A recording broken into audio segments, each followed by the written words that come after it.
अस्सलाम वालेकुम दोस्तों, मेरा नाम है असीब शफकत और आप देख रहे हैं हंसी टीवी।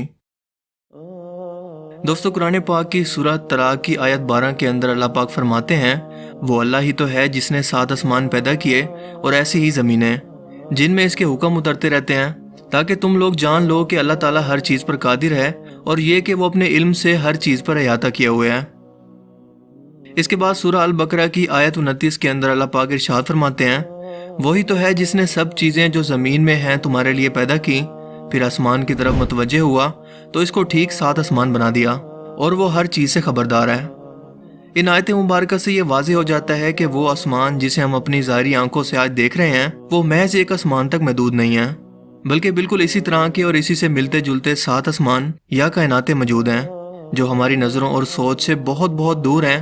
बिल्कुल इसी तरह से 7 ज़मीनों का भी जिक्र किया गया है जो एक साहिब अकल शख्स के दिमाग में ये सवाल ज़रूर पैदा कर सकती हैं कि तय बतय 7 आसमानों से और 7 ज़मीनों से दरअसल मुराद क्या है।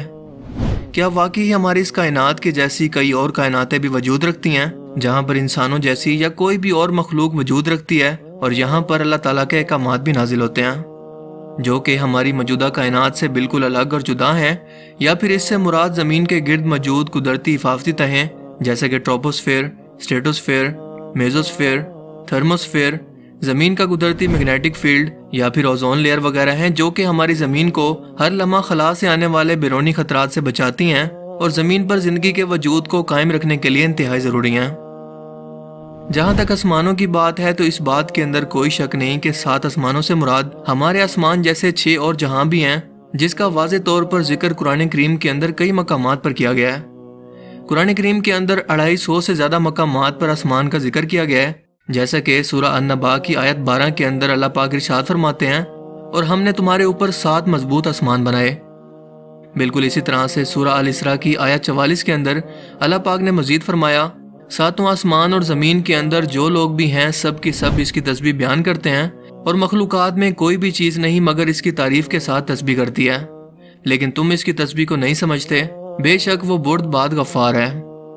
यानी कि खालिक के कायनात ने सिर्फ एक नहीं बल्कि 7 कायनातें बनाई और इन्हीं कायनातों के अंदर ज़मीन की तरह की ही कई ज़मीनें मौजूद हैं जहाँ पर कई नामालूम मखलूकात आबाद हो सकती हैं, जैसा कि हज़रत आदम अलैहिस्सलाम के ज़मीन पर आने से पहले ज़मीन पर जिन्नात आबाद थे।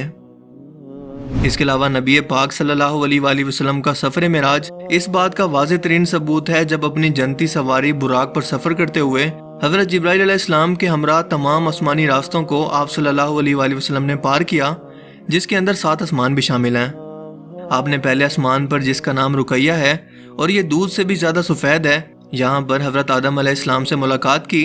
फिर दूसरे आसमान पर जिसका नाम फैदूम या माउन है और ये ऐसे लोहे का बना है जिससे रोशनी की शुआएं फूटती हैं, यहाँ पर हज़रत ईसा और याह्या अलैहिस्सलाम से। जबकि तीसरे आसमान पर जिसका नाम मलकूत है और ये तांबे का बना है, यहाँ पर हज़रत यूसुफ अलैहिस्सलाम से। चौथे आसमान पर जिसे जोरा कहते हैं और ये सफ़ेद चांदी से बना है, यहाँ पर हज़रत इदरीस अलैहिस्सलाम से।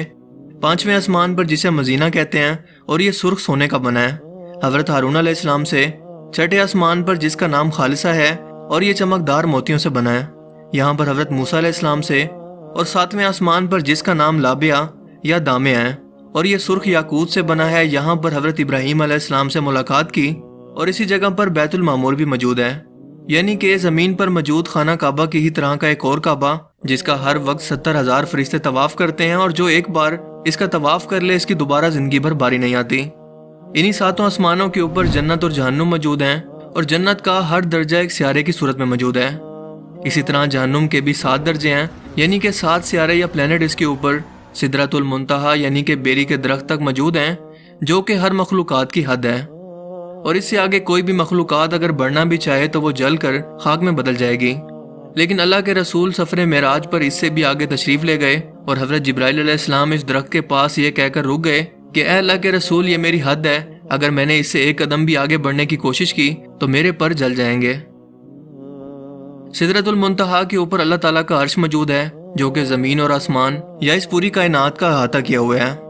क़यामत के रोज़ हर जिंदा चीज़ को फना होना है, इसलिए जन्नत और जहन्नुम को 7 आसमानों से अलग या जुदा बनाया गया है, क्योंकि क़यामत के बाद भी वो कायम रहेंगी। दोस्तों, कुरान करीम की जिन आयात के अंदर आसमानों के बाद ज़मीन जैसी 7 ज़मीनों का जिक्र मौजूद है, इससे मुराद ज़मीन की तह में मौजूद कोई लेयर्स नहीं है, مثلاً کرسٹ، مینٹل اور کور وغیرہ، بلکہ انہی آسمانوں میں زمین جیسی کئی اور زمینیں بھی موجود ہیں، اور ان آیات کے اندر زمین کا حوالہ دینے کا مطلب یہ ہے کہ وہاں پر بھی ہماری ارتھ کی ہی طرح کوئی زندگی موجود ہو سکتی ہے، اور یہ زندگی کس صورت کے اندر موجود ہے ہم کچھ نہیں جانتے، اور اس کی مثال دینے کی وجہ یہ ہے کہ زمین زندگی کی علامت ہے اور انسان بھی صرف اسی کے بارے میں جانتے ہیں۔ جب انسان کی موت کا وقت قریب آتا ہے تو اس کی روح کو ہر ایک آسمانی دروازے سے گزار کر عالم ارواح کے اندر لے جایا جاتا ہے، جہاں پر قیامت تک آنے والی روحیں انتظار کرتی ہیں۔ ہر ایک آسمانی دروازے پر نگہبان فرشتے اس روح کا حسب نسب پوچھتے ہیں اور پھر اسے اس دروازے سے گزرنے دیتے ہیں، جیسا کہ سفر معراج پر حضرت جبرائیل علیہ السلام نے نبی پاک صلی اللہ علیہ وآلہ وسلم کا ہر ایک آسمان پر تعارف کروایا، اور ان نگہبان فرشتوں نے خوش آمدید کہہ کر دروازے کھول دیے۔ حدیث مبارکہ کے الفاظ ہیں کہ پہلے آسمان کے مقابلے میں دوسرا آسمان اتنا بڑا ہے جیسے کسی صحرا کے اندر ایک انگوٹھی موجود ہو۔ ایک بڑے صحرا کے اندر موجود ایک انگوٹھی کی حیثیت کیا ہو سکتی ہے، یقیناً آپ بھی اس کا اندازہ لگا سکتے ہیں، یعنی کہ نہ ہونے کے برابر۔ اسی طرح مزید فرمایا کہ دوسرا آسمان پہلے آسمان کے مقابلے میں اتنا بڑا ہے کہ دوسرے آسمان کو صحرا سمجھ لو اور پہلے آسمان کو ایک انگوٹھی جو اس صحرا کے اندر موجود ہے۔ اور اسی طرح سے ساتوں آسمانوں کے بارے میں آپ نے یہی بیان کیا کہ ان ساتوں آسمانوں کے اندر ہر ایک آسمان دوسرے آسمان سے سائز کے اندر ناقابل یقین حد تک بڑا ہے، جس کے اوپر اللہ کا عرش موجود ہے، اور اللہ کا عرش اتنا بڑا ہے کہ 7 آسمان اس کے سامنے صحرا میں پڑی ہوئی ایک انگوٹھی کے سائز کے برابر ہیں۔ اسی بات کو آج سائنس ملٹی ورس تھیوری کہہ کر کچھ اس طرح سے اس کی وضاحت کرتی ہے کہ ہماری اس کائنات جیسی کئی اور کائناتیں بھی موجود ہیں جو ایک دوسرے سے جدا اور الگ الگ ہیں۔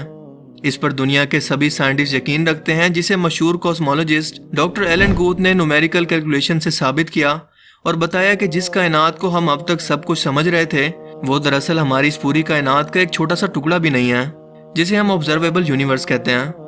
بلکہ اصل کائنات یعنی کہ نان آبزرویبل یونیورس اس کے مقابلے میں 3 × 10 کی پاور 23 ٹائمز گنا بڑی ہے،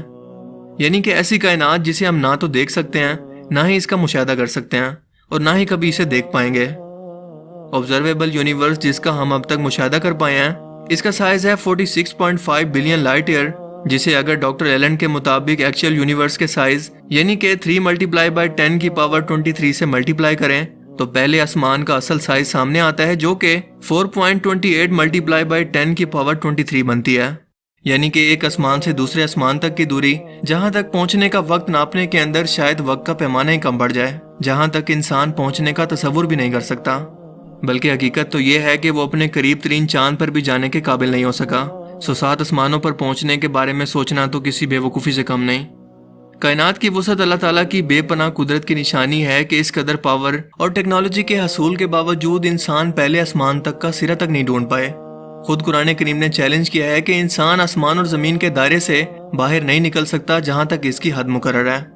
دوستو، کسی چیز کا آنکھوں سے نظر نہ آنا اس بات کی دلیل نہیں ہے کہ وہ چیز دراصل موجود ہی نہیں ہے، کیونکہ ہماری اس دنیا کے اندر بھی بہت ساری ایسی چیزیں ہیں جنہیں ہم نہ تو دیکھ سکتے ہیں اور نہ ہی چھو سکتے ہیں، لیکن وہ حقیقت کے اندر موجود ہیں، اور ہم ان چیزوں کو صرف اس لیے مانتے ہیں کہ یہ ہمارے مشاہدے کی چیزیں ہیں اور ہم مشاہدے کا انکار نہیں کر سکتے۔ مثلاً gravity, dark matter, dark energy, electromagnetic waves اور اس طرح کی کئی چیزیں ہماری دنیا و کائنات کے اندر موجود ہیں، لیکن ہمیں نظر نہیں آتی۔ 7 آسمانوں کا تصور بھی ذرا مختلف نہیں ہے، کیونکہ وہ ہماری نظروں سے کسی مفصلیت کی وجہ سے پوشیدہ ہیں۔ اس عظیم الشان کائنات کی تخلیق کے بارے میں دنیا کا تقریباً ہر شخص بگ بینگ تھیوری پر یقین رکھتا ہے، جس کے مطابق ہماری کائنات ایک نتھنگ پوائنٹ سے ایک سنگولیرٹی کے اندر بند تھی، جس کا میس انلیمیٹڈ تھا اور گریوٹی حد سے زیادہ۔ یہ ایک بڑے دھماکے سے پھٹ کر بکھر گئی، جس سے موجودہ کائنات، سٹارز، گلیکسیز اور نیبولاز وغیرہ سب کچھ بنا، اور یہ بھی کہ یہ ہر لمحہ روشنی کی رفتار سے مسلسل اب تک پھیل رہی ہے، جیسا کہ دھماکے کے بعد ہوتا ہے کہ چیزیں دور دور تک بکھر جاتی ہیں، اور جب اس دھماکے کی شدت ختم ہوگی تو یہ پھر سے وہیں پر واپس لپٹنا شروع کر دے گی جہاں سے اس کا آغاز ہوا۔ اسی بگ بینگ کے بارے میں قرآن کریم آج سے 1400 سال پہلے بیان کرتا ہے کہ کیا کافروں نے نہیں دیکھا کہ آسمان اور زمین دونوں ملے ہوئے تھے، تو ہم نے ان کو جدا جدا کر دیا اور تمام جاندار چیزیں ہم نے پانی سے بنائی، پھر یہ لوگ ایمان کیوں نہیں لاتے؟ جبکہ اس کائنات کے خاتمے سے متعلق اللہ پاک فرماتے ہیں کہ کیا تم نہیں دیکھتے کہ جتنی چیزیں زمین میں ہیں سب کچھ خدا نے تمہارے زیر فرمان کر رکھی ہیں، اور کشتیاں بھی جو اس کے حکم سے دریا کے اندر چلتی ہیں، اور وہ آسمان کو تھامے رکھتا ہے کہ زمین پر وہ گر نہ پڑے مگر اس کے حکم سے۔ बेशक खुदा लोगों पर निहायत शफकत करने वाला और मेहरबान है। दोस्तों, यहाँ पर आसमान को थामने की बात करना कि वो गिर ना पड़े, इससे मुराद आज की ज़बान के अंदर साइंस की ज़बान में बिग क्रंच थ्योरी है, जिससे मुराद ये है कि जिस रफ्तार से हमारी ये कायनात फैल रही है, इसी रफ्तार से एक दिन सुकड़ कर फिर से एक सिंगुलैरिटी के अंदर बदल कर बिल्कुल ख़त्म हो जाएगी, यानी कि रिवर्स होकर, बिल्कुल एक गुब्बारे की तरह जिसके अंदर हवा भर कर इसे खोल दिया जाए और इसके बाद वो अपनी असली हालत के अंदर वापस आना शुरू कर दे। बिल्कुल यही हाल ग्रेविटी भी पूरी कायनात का करेगी। और ज़रा सोच कर देखें कि ये ग्रेविटी जैसी फोर्स दरअसल है क्या, जो हमें नज़र नहीं आती लेकिन वजूद रखती है। एक ऐसी ताकत जो निज़ाम कायनात संभाले हुए है लेकिन इंसानों के कंट्रोल में नहीं। यकीनन ये अल्लाह का हुक्म है, वरना पूरा आसमान और इसमें मौजूद हर एक चीज़ आज ही इंसानों पर गिर पड़े। आज से 1400 साल पहले इस कायनात के पैदा करने, इसके खात्मे और इसकी वसतों को अरब के सराग के अंदर जब किसी भी किस्म का कोई फल्कियाती या कॉस्मोलॉजी का कोई इल्म मौजूद ही नहीं था, किसने अपने प्यारे पैगंबर को ये सब बातें इतने वाज़ेह अंदाज के अंदर बयान की, जिसे आज 21वीं सदी की साइंस आज के दौर की सबसे बड़ी दरियाफ्त के तौर पर पेश करके फ़ख्र महसूस करती हैं। यकीनन इस खालिक ने जो इस पूरी कायनात को पैदा करने वाला और इसके राजों को जानने वाला है, वो इस पूरी कायनात का अकेला बादशाह है, जिसके दस्ते कुदरत के अंदर इस पूरी कायनात का हर एक ज़रा है और वो इस ज़रे से भी गाफिल नहीं है। मुझे उम्मीद है कि आज की इस वीडियो से आपको बहुत कुछ नया जानने को मिला होगा और ये वीडियो आपको पसंद आया होगा।